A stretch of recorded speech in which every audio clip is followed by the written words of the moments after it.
अधम पापी को मुक्ति का धाम दिखा दीजिए। ऐसे अधम पापी को मुक्ति का धाम दिखा दीजिए।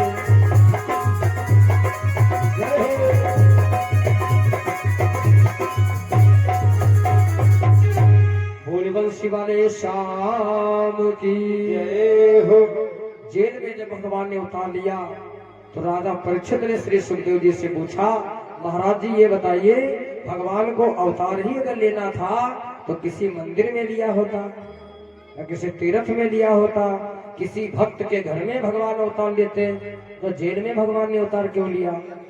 जैसे राम जी ने अवतार दशरथ जी के यहाँ लिया, अच्छी बात है, राजाओं के घर में उतार लिया तो उनका सम्मान बढ़ेगा, सब कुछ यश कीर्ति बढ़ेगी। लेकिन भगवान ने जेल के अंदर उतार लिया, और वो भी कंस की जेल में।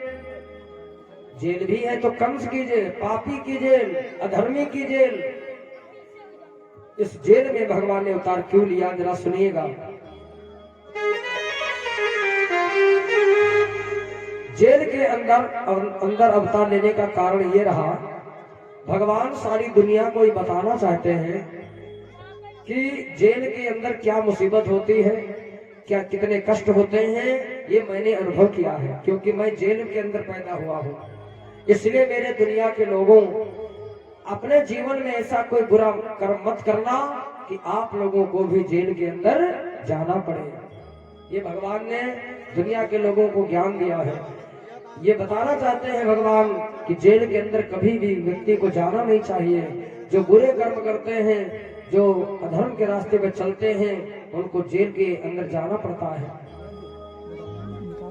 अभी नहीं हम बता देंगे भाई, बता देंगे। फोन मेरे बंधुओं, आज इधर देखिए, जिस समय देवकी आज अपने लाला को देखती है तो रोने लगती है। क्या करूं, अपने लाला को कैसे बचाऊं? उस समय भगवान से रहा नहीं गया और मेरे प्रभु ने जेल के अंदर चतुर्भेष धारण किया है। बोले चतुर्भेष भगवान की जय हो। चतुर्भेष में जब भगवान वहां पर प्रकट हुए तो भगवान की 4 भुजाएं हैं। 11 साल के वर्ष के बच्चे का जो है शरीर है, हाथों में शंख चक्र गदा पद्म वैजयंती माला भगवान को शोभा दे रही है। जिसमें भगवान इस रूप में आए तो देवकी मैया कहने लगे, भैया आप कौन है? भगवान कहने लगे, मैया मैं आपका बेटा हूँ, आपका पुत्र हूँ। बोले मेरा बेटा तो मेरी गोदी में पड़ा है, आप तो इतने बड़े हो। बोले वो मेरा ही रूप है जो आपकी गोदी में पड़ा है। हे माँ, मैं इसलिए आया हूँ तुम्हारे पास, और देख कर तुम्हारा और घोर त्याग। हे मैया, और देख कर तुम्हारा और घोर त्याग, और मैं ही क्या जग चकराया है।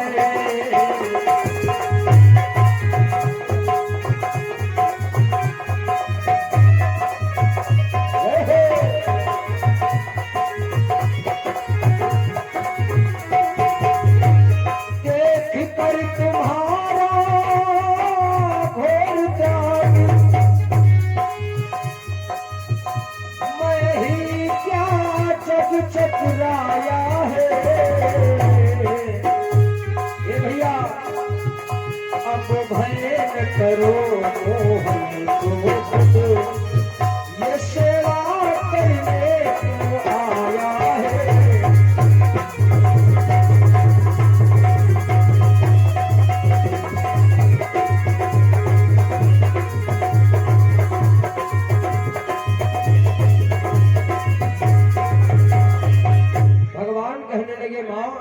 देख कर तुम्हारा घोर त्याग, मैं ही क्या जग चकराया है। अब भय न करो मोहन, तो खुद सेवा करने को आया है। अब अधिक बात का समय नहीं, देखना किसी दिन है मैया, ये तेरी जंजीरें तोड़ूंगा, उस कंस राज को जल्दी ही धूल में मिलाकर छोड़ूंगा। एक बात भगवान ने और कही है, अब अधिक बात का समय नहीं, लीला करने का मौका दो, क्योंकि हम लीला करने के लिए धरती पर आए हैं। और रात ही रात में किसी तरह मुझको गोकुल में पहुंचा दो। भगवान इतना कहे कि अंतर ध्यान हो गए। अब वसुदेव जी ने मन में सोचा रात के 12 बजे, रात के 12 बजे भगवान ने उतार लिया है। रात के 12 बजे भैया कौन निकलता है? क्या परीक्षित जी? रात के 12 बजे निकलते हैं चोर, और इसीलिए भगवान को कहा गया है माखन चोर।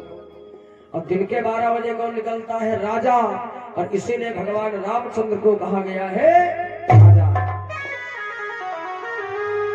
मेरे श्रोताओं जरा ध्यान देना, भगवान रात के 12 बजे आए हैं, इसलिए 2 लाइनें कहना है। यारा का नजारा है और 12 बजे। भगवान कितने बजे आए हैं? 12 बजे। गाइए। यारा का नजारा है ये 12 बजे, और सामरा मेरा आया है 12 बजे। सामरा मेरा आया है 12 बजे। सामरा मेरा आया है 12 बजे।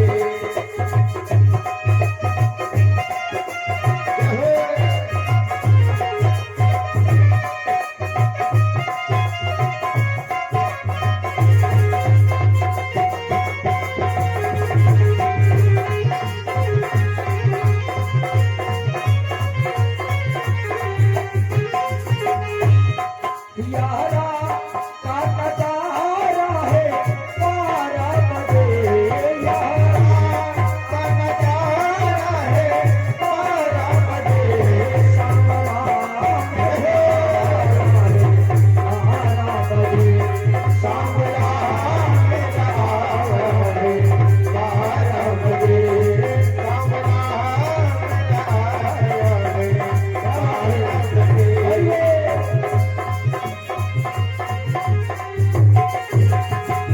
आज भगवान 12 बजे आए हैं, और भगवान को ये भगवान ने आज्ञा दी है महाराज वसुदेव जी को, मुझे गोकुल में पहुंचा दो। रात के 12 बजे सन्नाटा पड़ा है, अंधेरी रात है, पानी बरस रहा है। आज वसुदेव जी ने सोचा मैं अपने लाला को जेल से कैसे निकालूं। तो देखो भगवान के लिए अगर तुम कोई कार्य सोचोगे तो भगवान रास्ता भी दिखा देते हैं। आज एक डलिया सुंदर सी डलिया मिल गई जेल के अंदर। अब उस डलिया ने भगवान को आसन लगा करके लिटाया, और देखो वसुदेव जी की झांकी आ रही है। आइए, बहुत सुंदर झांकी हमारे वसुदेव बाबा की आ रही है, जो भगवान को डलिया में लेकर के आज देखो गोकुल जा रहे हैं। देखिएगा आप सभी लोग झांकी के माध्यम से, बच्चे शोर नहीं करेंगे। और वसुदेव जी जब निकले तो आप लोग थोड़ा रास्ता कर देना, क्योंकि वसुदेव जी सभी लोगों के पास तक आएंगे और सभी लोग आप भगवान का दर्शन करेंगे। बहुत बहुत धन्यवाद। आज मेरे वसुदेव जी महाराज डलिया में लेकर के भगवान को लेकर के चले जेल से, और जेल से जो ही चले तो ताले जो थे अपने आप खुल जाते हैं। हाथों की हथकड़ियां टूट गई, पैरों की बेड़ियां छूट गई, ताले खुल गए। पहरेदार जो खड़े थे भैया सब सोने लगे हैं, और पहरेदार जब सोने लगे तो भगवान को लेकर के जब निकले बाहर, एकदम से मूसलाधार बारिश होने लगी। तो शेष नाग भगवान ने डलिया के ऊपर बनी थनों की छाया कर लिया है। अब देखो जा रहे हैं वसुदेव जी महाराज, और लेके वसुदेव मथुरा से गोकुल चले। जितने भी भक्त लोग बैठे हैं भगवान का स्वागत करेंगे। इधर से आइए, इधर से नीचे से आइए, नीचे से। वसुदेव जी महाराज भगवान को लेकर के चले हैं डलिया में।